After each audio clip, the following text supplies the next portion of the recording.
Бул пикирди көптөн бери айтып келем, мен өзүмдүн ырларымда дагы ушул пикирди жазып келем. Жараткан мейли бербе байлыгыңды, көтөрөм бул жалганда жардылыкты. Суранам бир өзүңдөн көз жумулуп, кеткиче таза сакта ыйманыңды деп. Бул оор маселе, оор сыноо, пендеге берилген сыноо. Бүгүнкү күндө жарды эч ким жок да. Мына мен 3-4 күндөн бери ушул жакта жүрөм. Той болбогон күн жок да. Азыр Кудай өткөрсө деле тойго айланып кетиптир. Катма окутса деле тойго айланып кетиптир.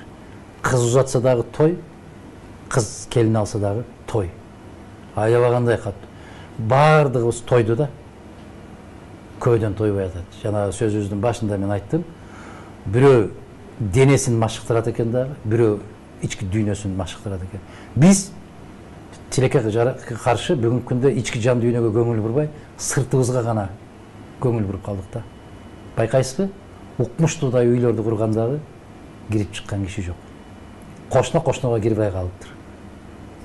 Көчөдөн өтүп баратса, ассаламу алейкум, чай ичебиз деген сөздү укпай калдык. Биз бала кезде дарбаза жабылчу эмес, ким өтүп баратса чай ичебиз деп коет эле.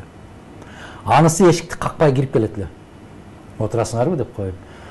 Биз кантип оңдойбуз муну эми? Муну түшүндүрүү жолу менен оңдой албайбыз. Муну айтуу жолу менен оңдой албайбыз. Кыздарыбызды баякыдай касиеттерге ээ кыла албайбыз. Аксакалдарыбызды баякы каракылды какчарган калыстыкка чакыра албайбыз. Эмне керек? Аябагандай каттуу, күчтүү бир тартип керек. Биз тез эле көнөбүз ушулай. Каттуу тартип керек да. Укмуштуудай тартип керек. Өзбекстан менен чек аралашып өтүп атабыз. Сиз мага караганда көбүрөөк өтөсүз. Жалал Абад менен Ошдун ортосунда жүрөсүз. Өзбекстан чек арасынан өткөндөн кийин талааларын караңызчы. Анан Кыргызстанга өткөндөн кийин талааларды караңыз. Мына 16 жаштар комсомол бригадасы аябай Кыргызстанда дүңгүрөгөн, Борбордук Азияда дүңгүрөгөн ошолордун талаасын карабайлыбы? Эмне болуп калды? Ушунун баары баягы жалган демократия деген сөзгө жамынып алганын кесепети.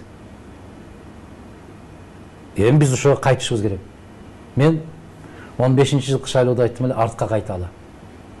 Ошондо да тепкилешти. Элдин баары алга чакырып атса, бул киши артка кайталы, артка чакырып атат. Артка кайталы деген сөз баягы сиз айтып аткан момундай болуп турган керемет касиеттүү биздин үйүбүз бар эле да. Ошол үйүбүздөн чыгып кеттик дагы таштап, талаалап, бирөөбүз Россия, бирөөбүз Кытай, бирөөбүз араб, бирөөбүз индус, бирөөбүз немис, бирөөбүз француз болуп кеттик. Үйгө келбейлиби? Касиеттүү Кыргыз деген үй бар го, Кыргызстан деген. Ушунун ичине кирсең, баягы сиз берип аткан суроого жооп бере турган касиеттердин баары бар. Калп айтпа, уурлук кылба, улууну капа кылба, жаштардын көңүлүн шагын сындырба деген сыяктуу касиеттер бар. Ушуга эле таянган болсок, биз жанагы сиз деп аткан жолду табабыз, Кудай кааласа.